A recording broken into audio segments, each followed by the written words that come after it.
everyone, this is your chemistry mentor and I welcome you to our YouTube channel Prasham study.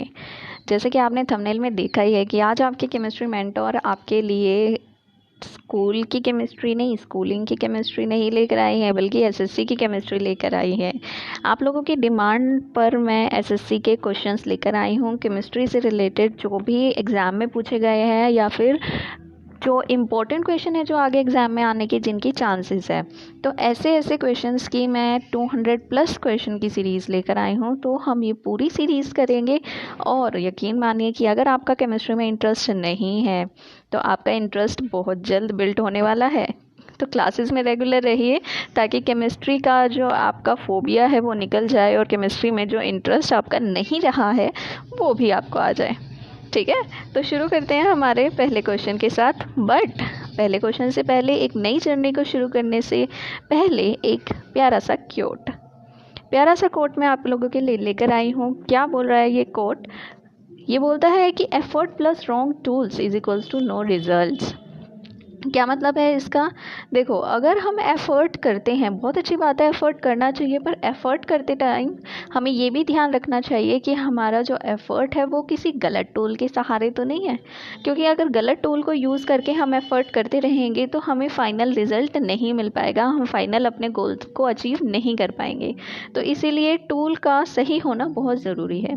जैसे मान लो कि आप पढ़ रहे हैं, आप बहुत मेहनत कर रहे हैं, पर आप जो है आप कौन से टीचर को फॉलो कर रहे हैं, आप जो मटेरियल पढ़ रहे हैं क्या वो मटेरियल आपके एग्ज़ाम पॉइंट ऑफ व्यू से इम्पॉर्टेंट है कि नहीं है, वो बहुत ज़्यादा ज़रूरी है। आप पढ़ रहे हैं, मेहनत कर रहे हैं, फिर भी रिज़ल्ट नहीं मिल रहा, क्या पता आपका टूल गलत हो, क्या पता आप जो पढ़ रहे हो वो एग्ज़ाम पॉइंट ऑफ व्यू से सही ना हो। तो इसीलिए आपको एफ़र्ट के साथ साथ ये भी जानना ज़रूरी होता है कि आपका टूल तो गलत नहीं है। तो इसी मोटिवेशन के साथ हम आगे बढ़ेंगे हमारे पहले क्वेश्चन की तरफ। तो पहला क्वेश्चन हमारा क्या बोल रहा है? The gas involve in Bhopal incident was. Bhopal त्रासदी में शामिल गैस थी। भोपाल इंसिडेंट आपको पता होगा कि भोपाल में एक गैस फैक्ट्री थी जिसमें गैस लीक हो गई थी, जिसकी वजह से जहाँ जहाँ तक गैस फैली थी वहाँ तक लोगों की डेथ हो गई थी। वो गैस कौन सी थी? वो हार्मफुल गैस थी, मिथाइल आइसोसाइनाइड। ठीक है, तो हमारी मिथाइल आइसोसाइनाइड गैस थी जिसकी वजह से इतने लोगों की डेथ हो गई थी। तो आंसर हमारा क्या है? Methyl isocyanide. नेक्स्ट क्वेश्चन बोल रहा है कि what happens when a chemical bond is formed. जब एक केमिकल बॉन्ड फॉर्म होता है, जब एक रासायनिक बंधन बनता है तो क्या होता है? देखो, दो कंडीशंस होती हैं।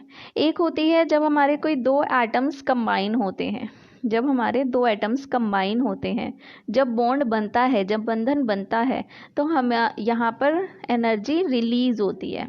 ठीक है, एनर्जी रिलीज़ होती है। और जब आपको ये बॉन्ड ब्रेक करना होता है तो आपको एनर्जी देनी पड़ती है। ठीक है, तो हमसे क्वेश्चन में बोला जा रहा है कि what happen when chemical bond is formed. जब केमिकल बॉन्ड बनता है तब क्या होता है? तो मैंने अभी बताया, अगर आपका ये केमिकल बॉन्ड बन रहा है तो एनर्जी रिलीज होगी। तो आंसर यहाँ पर क्या रहेगा? Energy is always released. Energy is always released हमारा आंसर रहेगा, मतलब option number 2 is our answer. ठीक है, नेक्स्ट क्वेश्चन बोल रहा है which of the following is metal. निम्न में से कौन सा एक धातु है? देखिए, मेटल्स की अलग अलग प्रॉपर्टीज़ होती हैं। ठीक है, कई सारी प्रॉपर्टीज़ होती है जो हमें डिस्टिंग्विश करने में, डिफ्रेंशिएट करने में हेल्प करती है कि मेटल है या नॉन मेटल है, धातु है या अधातु है। ठीक है, जिनमें से एक आप ये मान सकते हो कि जो भी मेटल होते हैं उनका काम होता है इलेक्ट्रॉन्स को डोनेट करना।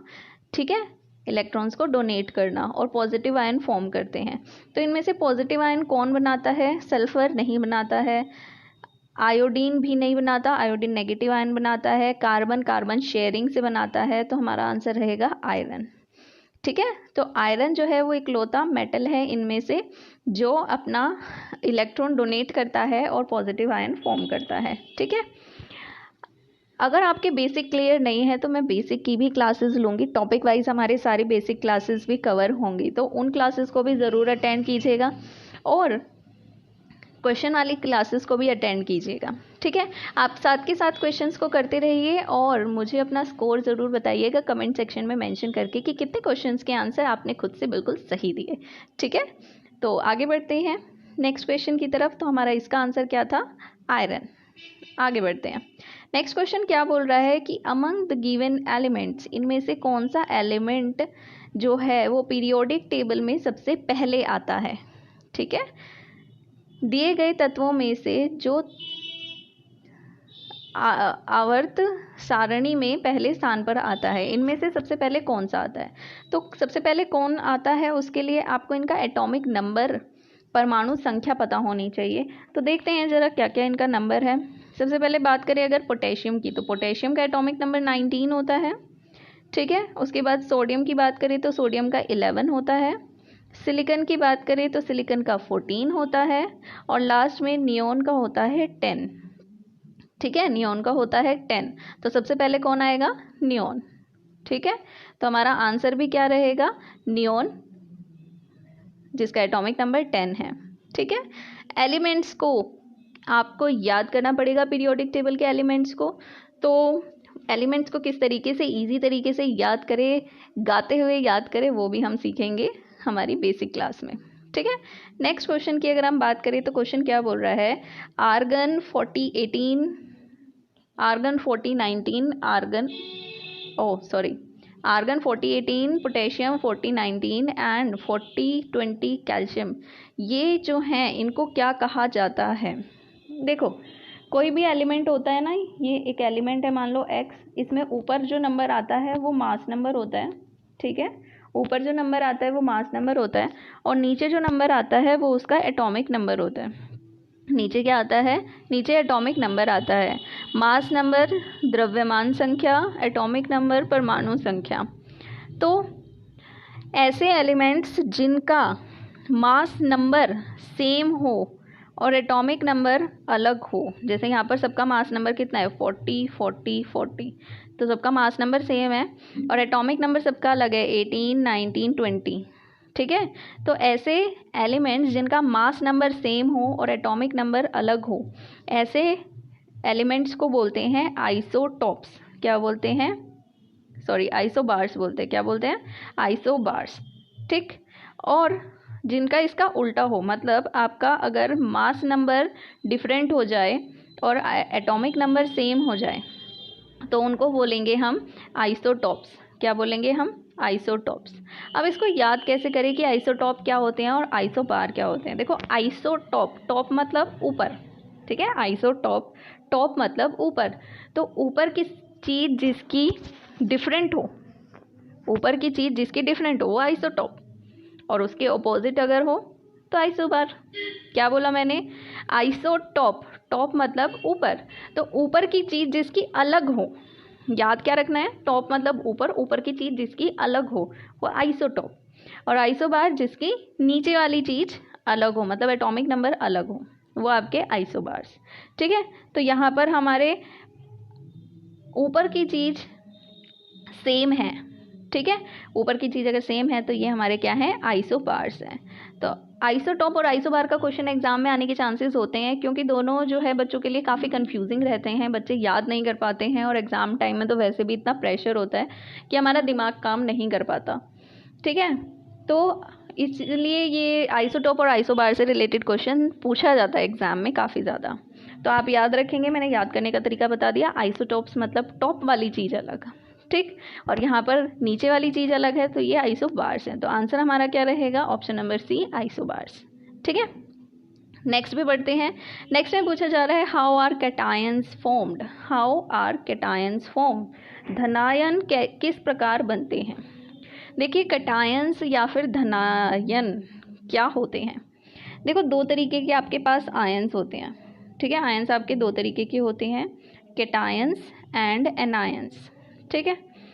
तो कैटायंस होते हैं पॉजिटिव और एनायंस होते हैं नेगेटिव। इनकी डिटेलिंग भी हम अपनी बेसिक क्लास में सीखेंगे, पर अभी के लिए आपको ध्यान रखना, कैटायंस हमारे पॉजिटिव होते हैं और एनायंस हमारे नेगेटिव होते हैं। कोई भी एलिमेंट पॉजिटिव कब बनता है? जब वो अपने इलेक्ट्रॉन्स डोनेट कर दें, ठीक है। तो कोई भी एलिमेंट पॉजिटिव जब बनेगा जब वो अपने इलेक्ट्रॉन डोनेट कर देगा, और कोई भी एलिमेंट नेगेटिव कब बनेगा, जब वो अपने एलिमेंट्स में से इलेक्ट्रॉन को गेन करे। तो जब गेन करेगा तो नेगेटिव बनेगा, और जब डोनेट करेगा तो पॉजिटिव बनेगा। तो दोनों में जो गेन और एक्सेप्ट की बात होती है वो इलेक्ट्रॉन की होती है, ठीक है। तो याद क्या रखना है कि इलेक्ट्रॉन अगर डोनेट किया है तो वो केटायन बनाएगा। तो यहाँ पर पहला ऑप्शन है addition of electron, electron add होंगे, नहीं जी इलेक्ट्रॉन ऐड नहीं होंगे। क्या प्रोटॉन ऐड होंगे, बिल्कुल नहीं, प्रोटॉन तो ना ऐड होते हैं ना ही रिमूव होते हैं। लास्ट ऑप्शन है रिमूवल ऑफ प्रोटॉन, अभी बताया ना, तो प्रोटॉन ऐड होते हैं ना ही रिमूव होते। तो हमारे पास सिर्फ एक ही ऑप्शन बचता है रिमूवल ऑफ इलेक्ट्रॉन। तो कैटायंस कब बनते हैं, जब इलेक्ट्रॉन्स जो हैं उनका त्याग होता है या फिर रिमूवल होता है। तो हमारा ऑप्शन नंबर बी आंसर सही रहेगा, रिमूवल ऑफ इलेक्ट्रॉन्स, ठीक है। नेक्स्ट क्वेश्चन की तरफ बढ़ते हैं। नेक्स्ट क्वेश्चन में पूछा जा रहा है कि who among the following gave the law of octaves. Octaves law किसने दिया था, निम्न में से किसने अश्र सिद्धांत दिया था। तो किसने दिया था, ये हमारे साइंटिस्ट मिस्टर न्यूलैंड जी ने दिया था। न्यूलैंड ने दिया था हमारा लॉ ऑफ ऑक्टेव। साइंटिस्ट के नाम बहुत ज़्यादा इंपॉर्टेंट रहते हैं एग्ज़ाम में, एक क्वेश्चन जो है वो साइंटिस्ट का ज़रूर आता है, साइंटिस्ट के नेम का, तो साइंटिस्ट के नेम ज़रूर याद रखने हैं। तो लॉ ऑफ ऑक्टेव किसने दिया था, न्यूलैंड ने दिया था। तो हमारा आंसर है आंसर नंबर सी, सॉरी। तो नेक्स्ट क्वेश्चन है हमारा commercially sodium bicarbonate known as, commercially मतलब कॉमन नेम क्या होता है सोडियम बाइकार्बोनेट का, व्यापारिक रूप से सोडियम बाइकार्बोनेट को क्या कहा जाता है। ठीक है भाई, सोडियम बाइकार्बोनेट जो है वो बेकिंग सोडा का दूसरा नाम है, कॉमन नेम बेकिंग सोडा का, केमिकल नेम जो है वो सोडियम बाइकार्बोनेट होता है, और जो कॉमन नेम है, जो जनरल नेम है वो बेकिंग सोडा होता है। तो आंसर हमारा रहेगा बेकिंग सोडा, ठीक है। Next question, what are isobars. Isobars क्या होते हैं, अभी मैंने आपको बताया। आइसोबार्स मतलब जिनके नीचे की चीज़ अलग, नीचे की चीज़ अलग मतलब एटॉमिक नंबर अलग और मास नंबर सेम, ठीक है। एटॉमिक नंबर समझ गए ना, ठीक है। एटॉमिक नंबर सेम और मास नंबर सेम होना चाहिए, एटॉमिक नंबर डिफरेंट। तो कहाँ पर लिखा है हमारा एटॉमिक नंबर डिफरेंट, यहाँ पर लिखा है elements with different atomic number but same mass number, ठीक है। जिनका एटॉमिक नंबर सेम होता है और mass number, atomic number different होता है और मास नंबर सेम होता है, परमाणु क्रमांक भिन्न भिन्न होता है तथा द्रव्यमान संख्या समान होती है, ठीक है। Mass number same, atomic number different. तो ऑप्शन नंबर बी हमारा आंसर यहाँ पर रहेगा, ठीक है। आगे बढ़ते हैं, हु डिस्कवर्ड न्यूट्रॉन। मैंने बोला था आपको कि एग्ज़ाम पॉइंट ऑफ व्यू से बहुत ही इंपॉर्टेंट रहते हैं हमारे साइंटिस्ट के नेम। तो साइंटिस्ट का नेम का दूसरा क्वेश्चन ये आ गया है, यहाँ पर पूछा जा रहा है न्यूट्रॉन किसने डिस्कवर किया था। सबसे पहले डिस्कवर करने वाला इंसान जिसने न्यूट्रॉन के बारे में बताया था, नामकरण भी इन्होंने ही किया था, तो वो है हमारे जेम्स चैडविक, ठीक है। जे चैडविक हमारे साइंटिस्ट ने न्यूट्रॉन को डिस्कवर किया था। बाकी साइंटिस्ट का भी आप देखेंगे क्या क्या डिस्कवर किया था, क्योंकि याद तो आपको करना ही है, ठीक है। तो न्यूट्रॉन का आंसर रहेगा J Chadwick. Next, which of the following element found in water is responsible for cancer. पानी में पाया जाने वाला कौन सा तत्व कैंसर के लिए जिम्मेदार है। तो कैंसर के लिए जिम्मेदार तत्व होता है आर्सेनिक, ठीक है। कैंसर के लिए जिम्मेदार जो एलिमेंट होता है, जो तत्व होता है, वो है हमारा आर्सेनिक, ठीक है।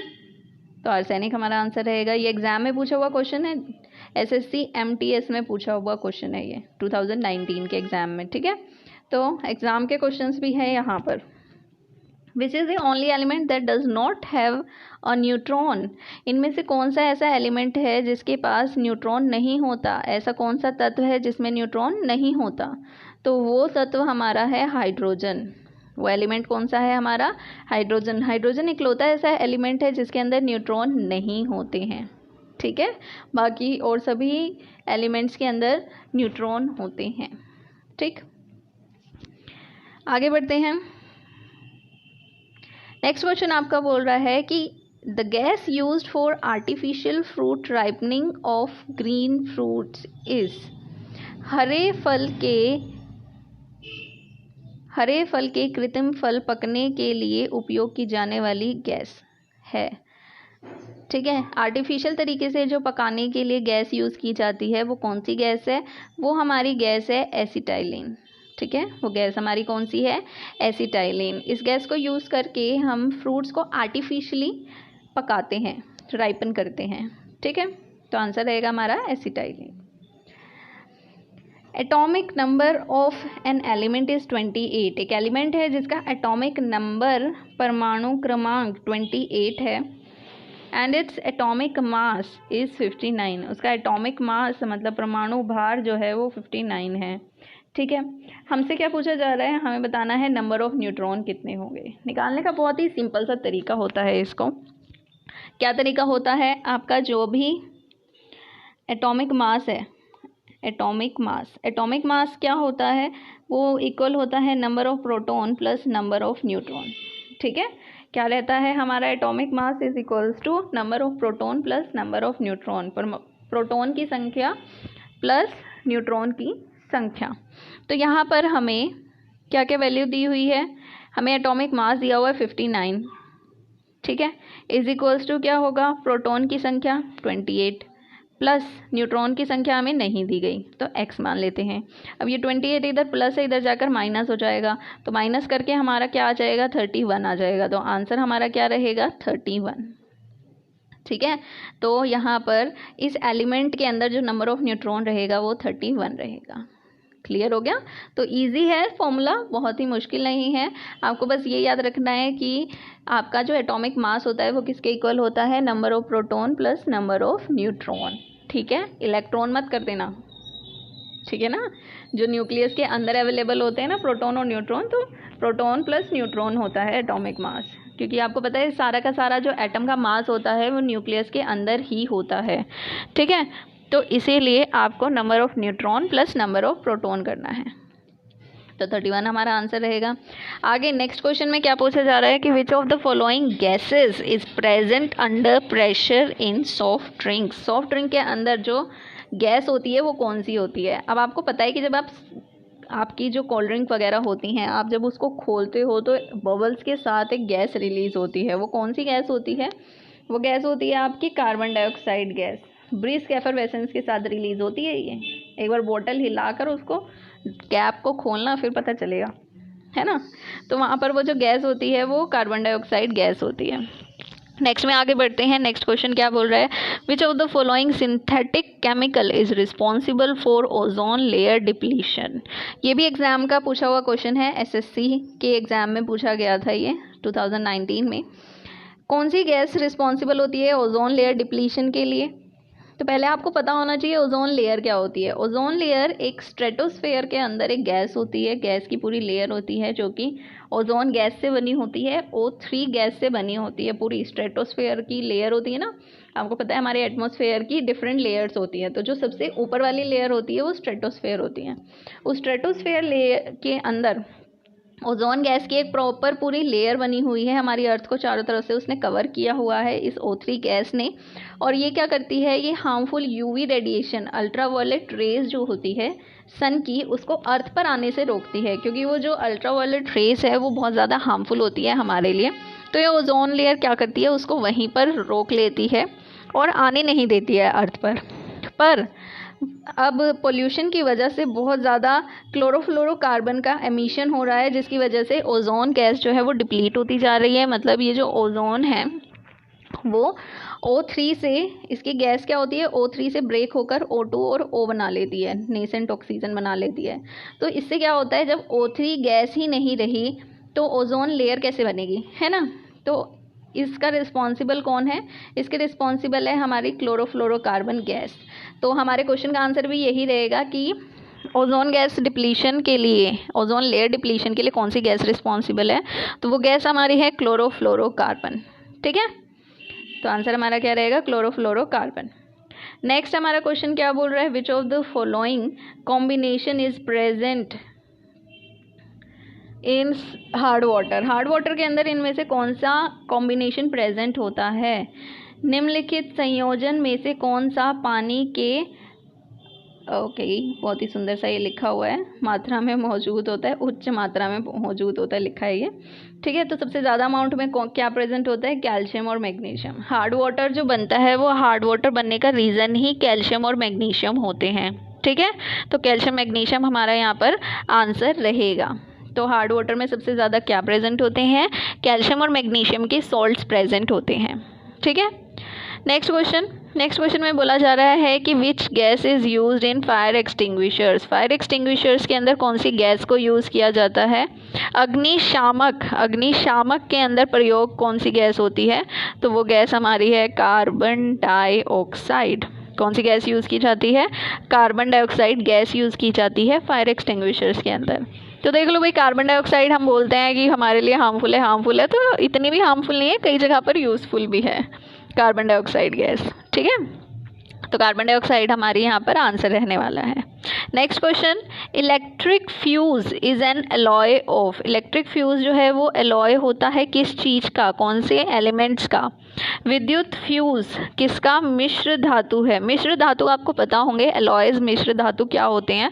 ये मेटल का कॉम्बिनेशन होता है या फिर मेटल नॉन मेटल का कॉम्बिनेशन होता है, ठीक है। जब दो मेटल को या फिर मेटल नॉन मेटल को कंबाइन करते हैं तो जो आपका बनता है उसको हम एलॉय बोलते हैं। एलॉय की बहुत सारी खासियत होती है। एलॉय हम अपनी सुविधा के अनुसार बनाते हैं कि हमें क्या प्रॉपर्टी चाहिए, उस हिसाब से एलॉय बनाए जाते हैं। तो इलेक्ट्रिक फ्यूज़ बनाने के लिए, अच्छा इलेक्ट्रिक फ्यूज़ क्या होता है?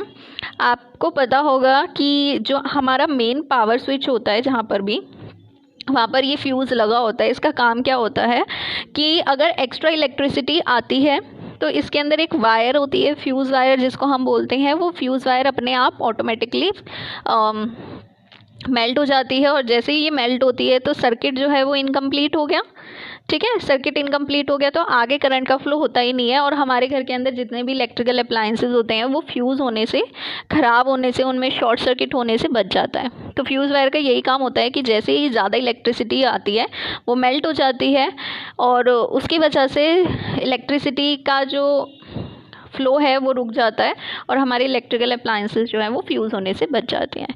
तो वही इलेक्ट्रिक फ्यूज़ जो लगा होता है हमारा मेन स्विच के पास, वो आपका किस चीज़ से बना होता है? वो टिन और लेड से बना होता है, ठीक है। किस चीज़ से बना होता है? टिन और लेड से बनी होती है। तो हमारा आंसर क्या रहेगा? टिन और लेड। नेक्स्ट क्वेश्चन है, which one of the following metal does not react with water to produce hydrogen. निम्न में से कौन सी धातुएं हाइड्रोजन का निर्माण करने के लिए जल के साथ अभिक्रिया नहीं करती हैं?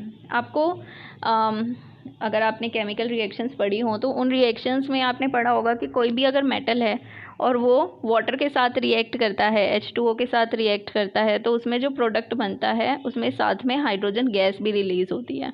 तो हाइड्रोजन गैस रिलीज़ करता है मेटल, पर सारे मेटल नहीं करते। तो वही पूछा गया है कि इनमें से कौन सा ऐसा मेटल है जो हाइड्रोजन गैस रिलीज़ नहीं करता वाटर के साथ रिएक्ट करके।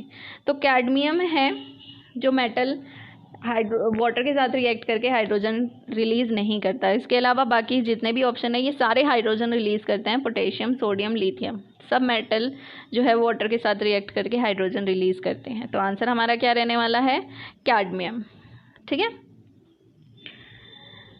विच of the following is not the type of combination reaction. इनमें से कौन सी रिएक्शन कॉम्बिनेशन रिएक्शन का एग्जाम्पल नहीं है?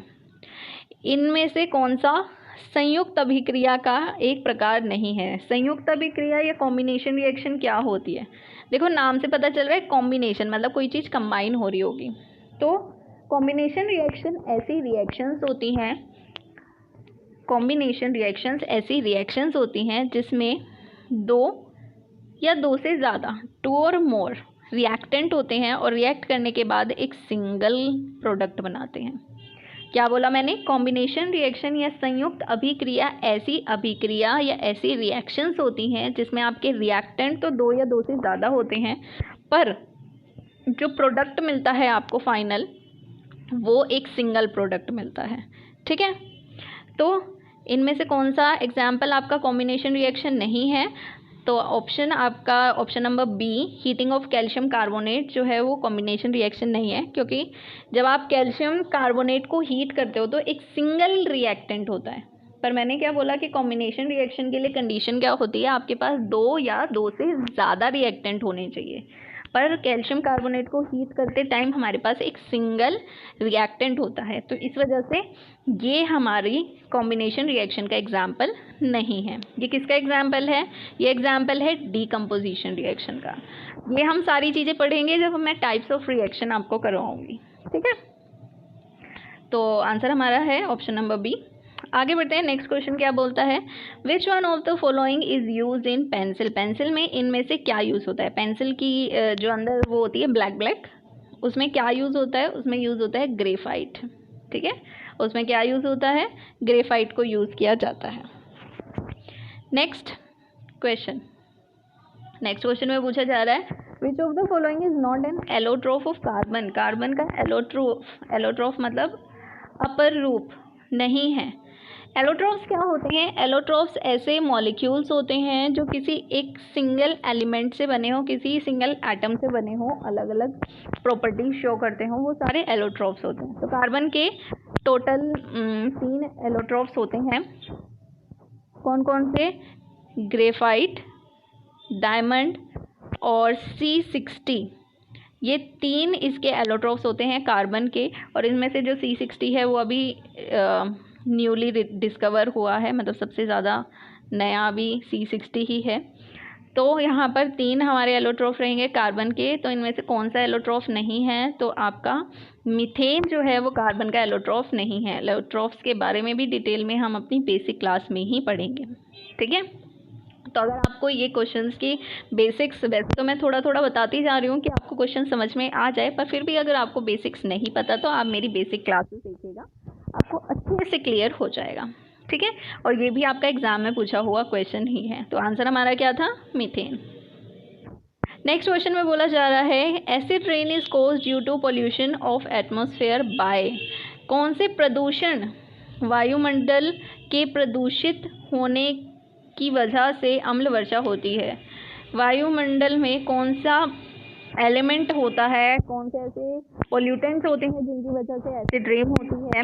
तो वो आपके एलिमेंट्स रहेंगे oxides of nitrogen and sulphur. Sulphur और नाइट्रोजन के जो ऑक्साइड्स हैं वो बहुत मेजर रोल प्ले करते हैं एसिड रेन का, ठीक है। एसिड रेन के होने में बहुत ही मेजर रोल किसका रहता है? Oxides of nitrogen and sulphur का। तो हमारा आंसर क्या रहेगा? Oxides of nitrogen and sulphur. Next question, which of the following is not the characteristic of solids. आपको पता है स्टेट्स ऑफ मैटर जो होती हैं उनमें से एक स्टेट होती है हमारी सॉलिड। तो सॉलिड के इनमें से कौन सी प्रॉपर्टी नहीं होती है? डेंसिटी, घनत्व होता है, उच्च घनत्व होता है, बिल्कुल होता है। रेगुलर शेप, बिल्कुल फिक्स शेप होती है। हाँ जी भाई, हमें पता है सॉलिड की जो शेप होती है वो फिक्स होती है। रिजिडिटी, कठोरता, सॉलिड कठोर होते हैं, ये भी हमें पता है। तो कौन सी प्रॉपर्टी नहीं होती? हाई कंप्रेसिबिलिटी, उच्च संपीड़न नहीं होता है। ये कंप्रेसिबिलिटी क्या होती है? आप सॉलिड को कंप्रेस करके दबाकर उसको, उसका शेप, साइज, वॉल्यूम, इन सब चीज़ों में चेंज नहीं ला सकते, ठीक है। तो आपका जो सॉलिड है वो हाईली कंप्रेसिबल नहीं होता है, ठीक है। आप उसको कंप्रेस कर ही नहीं सकते। हाईली कंप्रेसिबल हमारी गैसेस होती है, आप गैस को कंप्रेस कर सकते हो, ठीक है, पर आप सॉलिड्स को कंप्रेस नहीं कर सकते, ठीक। तो हमारा आंसर रहेगा high compressibility is not the characteristic of solid. So आज हमने 25 क्वेश्चंस कवर किए हैं। आज के सेशन में 25 क्वेश्चंस मैंने रखे थे। आई होप आपको आज की क्लास फ्रूटफुल लगी होगी और आपको अच्छे अच्छे क्वेश्चंस करने को मिले होंगे और आपने अपना स्कोर भी काउंट किया होगा। तो आई होप आपको क्लास पसंद आई और आप आगे भी क्लासेस में जुड़े रहेंगे, क्योंकि 200 प्लस की सीरीज़ रहने वाली है। तो अगर आपको वीडियो पसंद आई तो वीडियो को लाइक ज़रूर कीजिएगा। कमेंट सेक्शन में ये ज़रूर मेंशन कीजिएगा कि कैसी लगी आपको क्लास, और अपने फ्रेंड्स के साथ शेयर कीजिएगा क्योंकि इंपॉर्टेंट क्वेश्चंस हैं। तो अगली क्लास में हम और अच्छे अच्छे क्वेश्चंस लेकर आएंगे, एग्ज़ाम बेस्ड क्वेश्चंस लेकर आएंगे। और अगर आपको ये PDF चाहिए तो PDF के लिए आप हमें हमारे टेलीग्राम चैनल पर ज्वाइन कर सकते हैं। टेलीग्राम चैनल का लिंक आपको डिस्क्रिप्शन बॉक्स में मिल जाएगा। ठीक है, तो आज के लिए इतना ही, मिलते हैं अगली क्लास में। Thank you so much.